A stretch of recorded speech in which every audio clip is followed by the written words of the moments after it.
My name is Amelia, I am 32, and this is Christmas Eve at my parents' house. The table sparkles, the ham steams, and my sister smirks across her napkin. Mom jingles a key and announces the garage is ready for me. My hands tremble, not from cold, but from 5 years of silence. I am done hiding. Before we begin, tell me where you are watching from. Tap like and subscribe, and settle in as I show you what I own. Tonight, for real and without apology. I grew up in a tidy ranch house 2 blocks off a quiet road, with a swing set that creaked even on windless days. We were a middle-class family where traditions were the glue. There were summer barbecues, Sunday pancakes, and a bulletin board in the kitchen for report cards and team photos. My sister collected ribbons. I collected corners of rooms where I could read without being noticed. In our family, noise equaled presence. I was not loud enough to count. At school plays, I watched my mother beam at whatever stage my sister owned. Her applause sounded like a flag snapping in a bright wind. Mine was lost under coats and programs. Dad loved projects with instructions and obvious outcomes. He taught my sister to change a tire in the driveway while I read assembly manuals and learned to map a sequence in my head. I pretended the manuals were novels. The neat steps were a language I trusted. By the time I was a teenager, the pattern was set. My sister learned the choreography of praise. I learned the choreography of passing through a room without causing a ripple. At dinner, if I spoke about an idea I was exploring, the topic changed within a minute to a soccer score or a discount sale. I was not angry at first. I told myself that quiet was a skill. It let me work in plain sight. In college, I chose business because I wanted a problem that opened into more problems. I did my homework in the library until the lights blinked their warning. I took a part-time job at a coffee shop, then another one tutoring statistics. It was not glamorous, and I did not pretend it was. When my roommates went out, I learned to build simple online stores from free templates. I read about how a small operation could reach a customer 3 states away with a single message that arrived at the right time of day. I was not fast. I was steady. Back home, the story they liked to tell about me was that I was too dreamy for the real world. When I came by for Sunday dinner, my mother would say things like, "It is good to see you out of your little cave," and my sister would laugh as if the idea of me sitting by a laptop were a running joke. I learned to smile. I learned to ask about their week and then fall silent while they spoke. If I offered an update, my father would ask if I had thought about applying for a job in an office, something stable with coworkers and fluorescent lighting and a commute. The ordinary life sounded like a closed door. I wanted many doors. After graduation, I moved into a small apartment above a closed bakery. The rent was low because the stairs were steep, and the oven downstairs burped heat during summer nights. I turned the smallest bedroom into what I called my lab.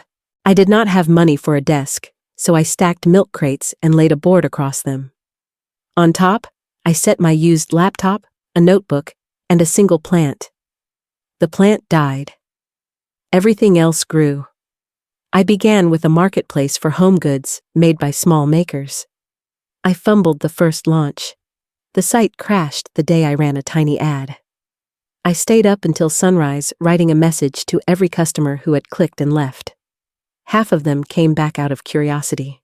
A quarter placed an order because they liked being seen. I learned inventory rules the mood of a company. I learned that clarity is a kindness customers do not forget. Then, slowly, a pattern of long nights became a strand of early wins. A blogger wrote 3 sentences about a handmade bowl we carried. A podcaster mentioned our shipping speed. A customer posted a short video of a mug that arrived wrapped like a present. I reinvested everything. I bought better packaging, hired a part-time developer to rebuild the site from the ground up, and created a small team of remote workers who preferred to type more than they talked. I chose a name for the company that I kept off my personal accounts. The internet is generous to stories, but not to privacy. I became, to the people who mattered in that realm, a woman with a plain first name and a last name I never used. At home, none of that existed. I kept it that way on purpose. We had never been a family that handled good news about me with grace. Praise for me arrived as a surprise that required an explanation. Praise for my sister arrived as proof the universe loved her. I learned to keep my news. Silence, I decided, could be a vault. 5 years passed while I carried keys to a world no one in my family even suspected.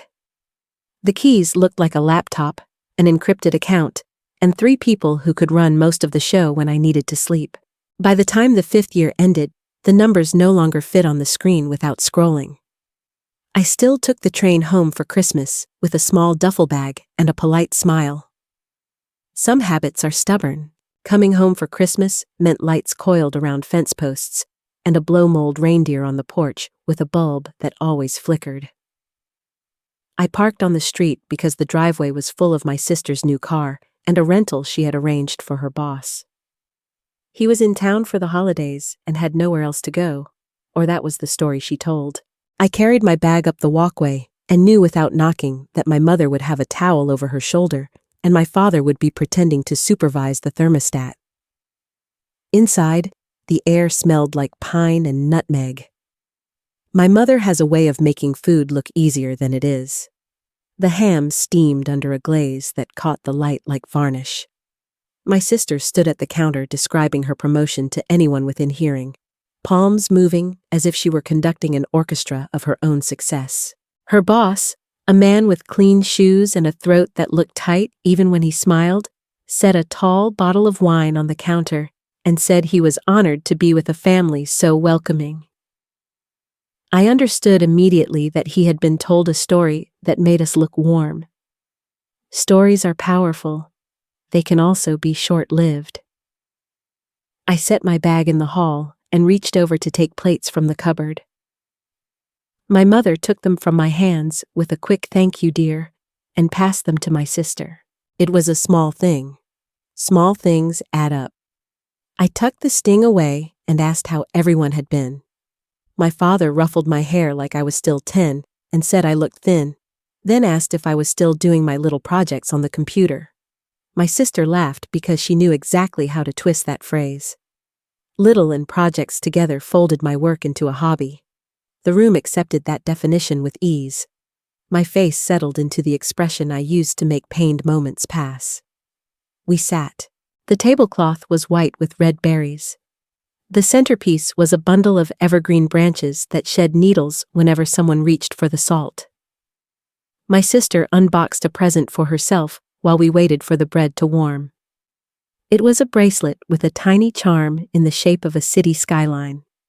She held it up for the room like a magician revealing a dove. Everyone clapped, including her boss. When it was time for gifts, I passed my mother a photo album I had made from scanned slides of her parents. She smiled and set it by the salt as if it were a placemat. My sister whispered thrift store chic and tilted her head toward my sweater. Her boss chuckled the way people chuckle when they think they are above a situation they do not understand. The meal moved forward the way a train moves through small towns. There was constant noise, but no one was really going anywhere. Every couple of minutes, my sister turned the conversation back to her promotion. There were details about negotiations, a rival for the job who had been crushed, and a new bonus structure that would change her life. She slid her phone onto the table like a badge and read messages out loud. I ate slowly and counted my breaths. When my father asked if I had anything new to share, I felt my mouth open and close. What would I have said? That a national magazine had asked for an interview I had declined. That a competitor had offered to buy us and I had priced refusal so high they walked away. I tucked my napkin under the edge of my plate and told him I was fine. The first fracture was not one sentence or one look. It was the moment I realized I was acting less like a daughter and more like a visitor who knew she would have to leave by nightfall. I was not angry. I was tired. The weight of the unsaid pulled on my shoulders like a coat that did not fit. After dessert, my mother stood with a hand on her hip and did a head count as if the house were a hotel with limited rooms. My sister announced that her boss would take the guest room because he needed a solid night of sleep to be fresh for the next few days. My mother nodded and looked at me. Her voice sounded like it always had when she asked me to move my backpack off a chair. "The garage is ready for you." "Heated?" I asked. She looked down at her towel. "We brought in a space heater." My sister smiled over the rim of her wine glass, a small twist of her mouth that told me everything about how she wanted me to feel. It was not enough to put me in the garage. She wanted me to agree that it made sense. My father cleared his throat and said the house was full. The word full slid right past my ribs. I stood, thanked my mother for dinner, and picked up my bag. No one offered to help. My sister's boss muttered something about how rustic sleeping arrangements built character. I walked down the short flight of steps that led to the door near the laundry machines and let myself into the garage. The air in there tasted like dust and cold metal. Boxes were stacked in uneven towers along one wall. The old bikes leaned like sleepy horses. A thin mattress sat on a plywood platform, squared with a sheet that still showed creases from the package. The space heater hummed beside an outlet with a strip of duct tape across it. My breath made faint clouds. I set my bag on the floor and sat on the edge of the mattress. The concrete bled cold through the blankets. On the shelf above, a jar of nails reflected a line of light from the house. I felt 12 years old, only colder and much more awake. It was quiet.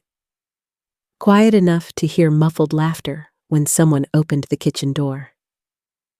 I lay back and stared at the ceiling where a single bulb hung without a shade.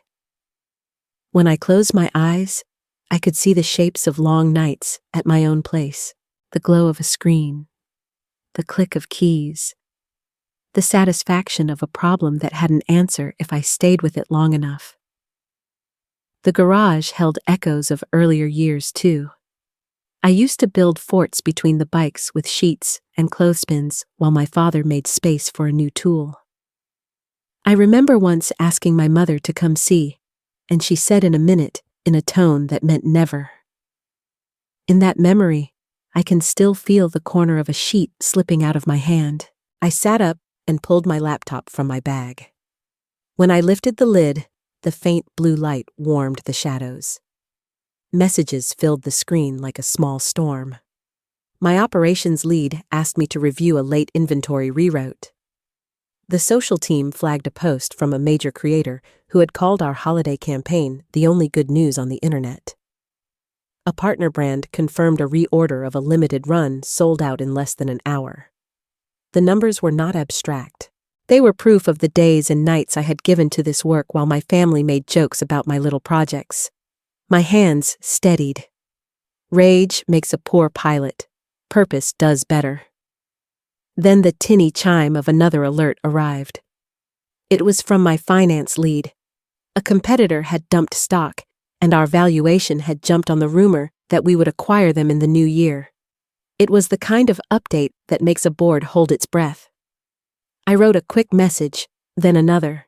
Plans unfurled in my head with the ease that comes from having rehearsed 100 variations. I had built an empire by choosing focus and persistence when noise tried to pull me apart. Sitting on a bargain mattress in a freezing garage was not an insult. It was a frame. Inside it, I could paint whatever I wanted. I did not become a leader by accident. I became one because I was the last person in the room who refused to say this is fine when it was not. I built the first version of the company with 2 contractors and a shared calendar. I learned how to negotiate with suppliers who were older, louder, and certain that I would panic if they waited 24 hours to reply. I did not panic. I learned to be a fair counterparty.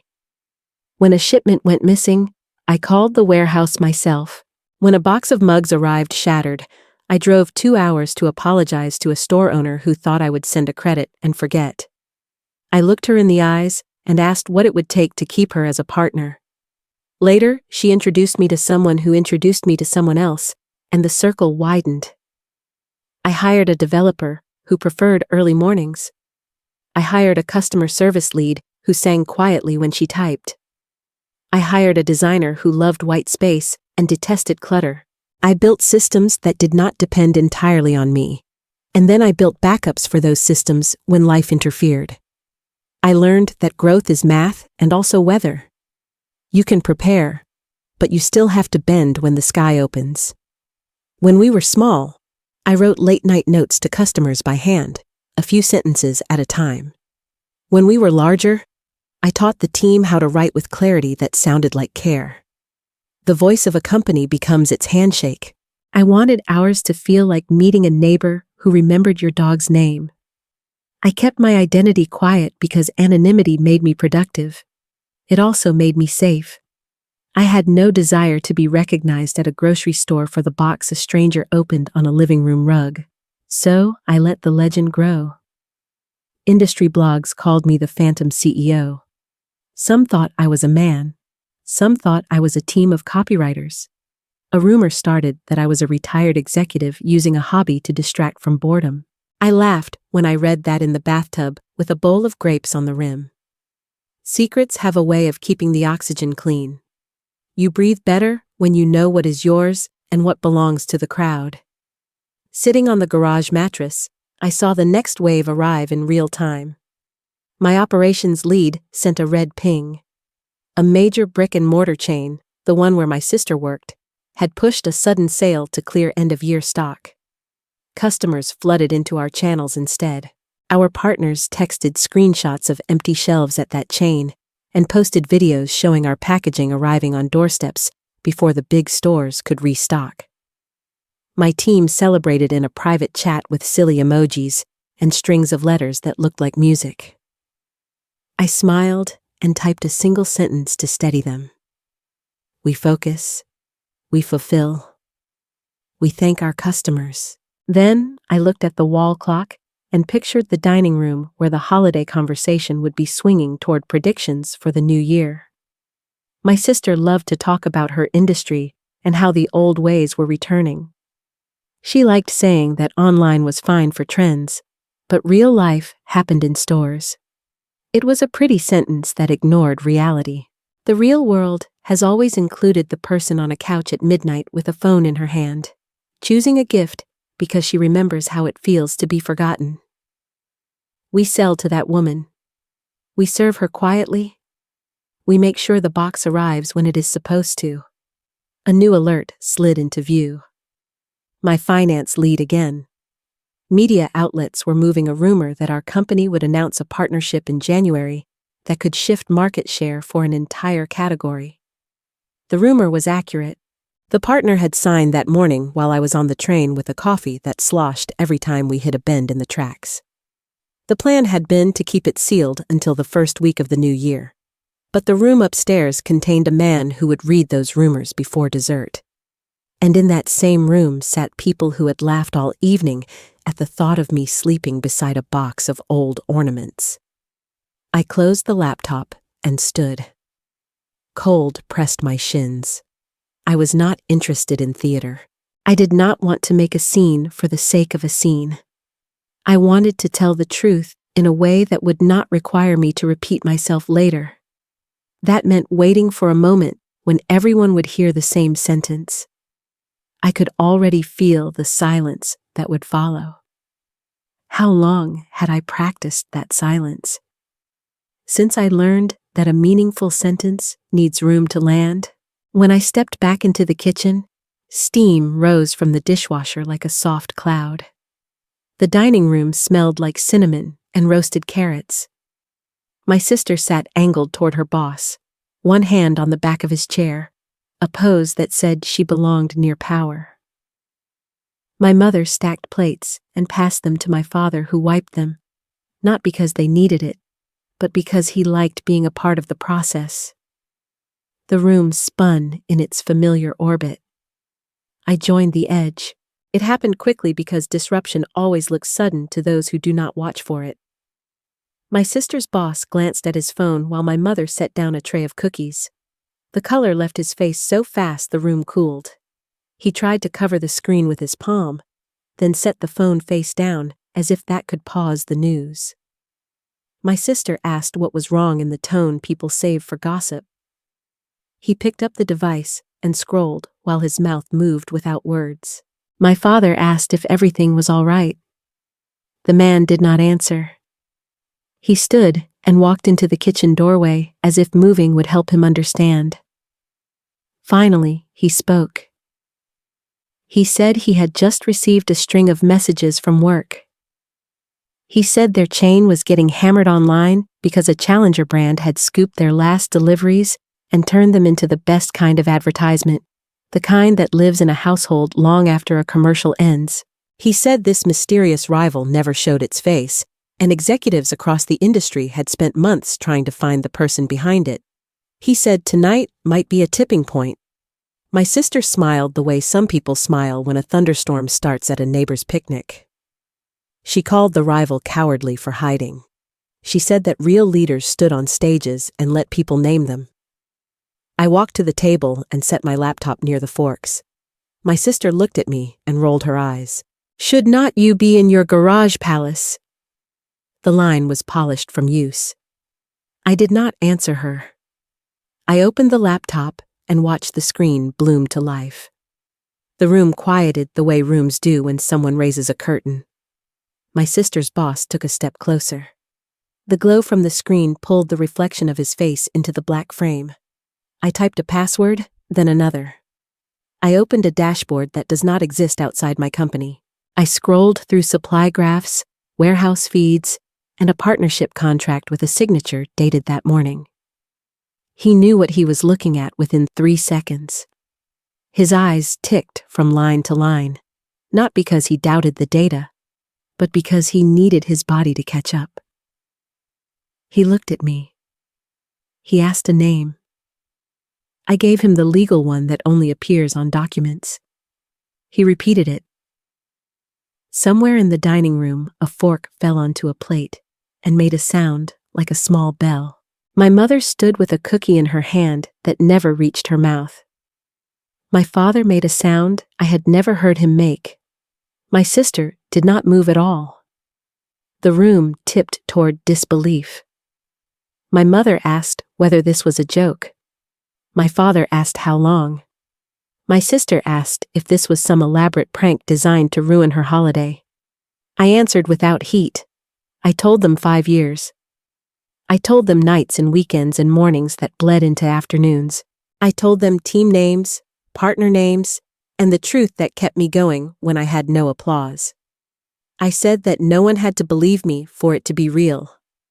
My sister's boss swallowed and asked whether our company would consider a conversation with his leadership team. He used the word partnership with a careful tone. I kept my eyes on him long enough to make it clear that I heard the plea inside the question. Then I closed the laptop. The room stayed quiet. It felt like standing in snow before anyone steps into it.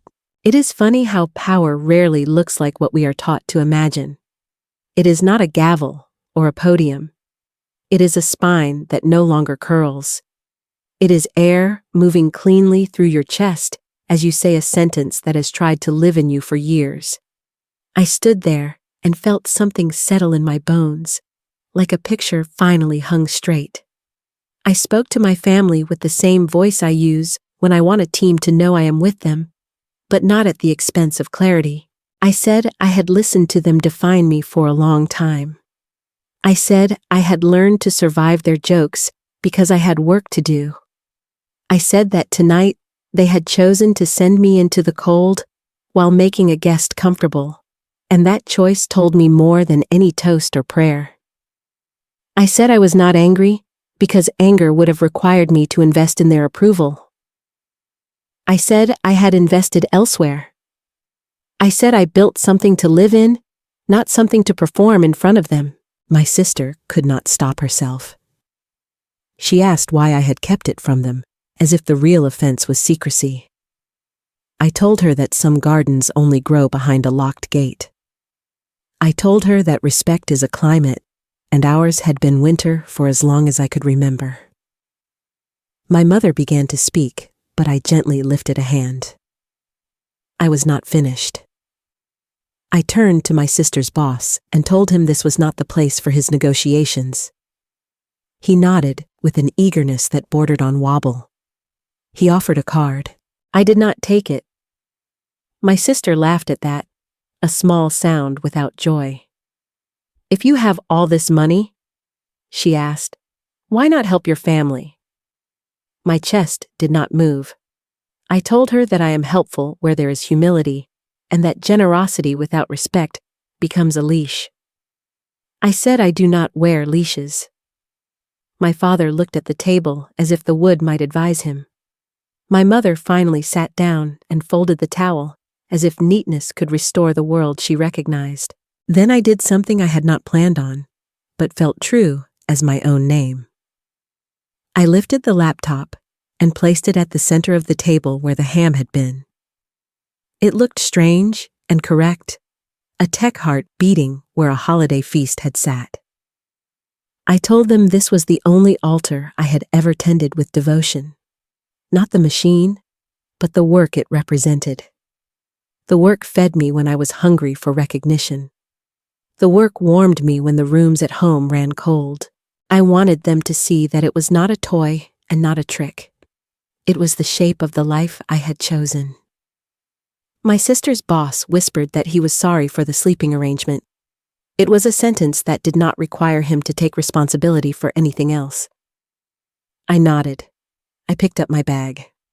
I wished them a peaceful night. For a moment, I looked at my mother.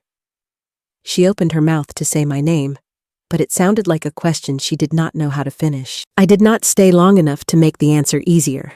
I drove to a small inn 5 minutes from the house, with a string of white lights draped along the porch rail. The woman at the desk wore a green sweater and handed me a key with a brass tag that clinked in a friendly way. The room had a quilt that looked stitched by a patient person, a chair by the window, and a lamp that warmed the corners. I set my bag down and slid my laptop onto the desk.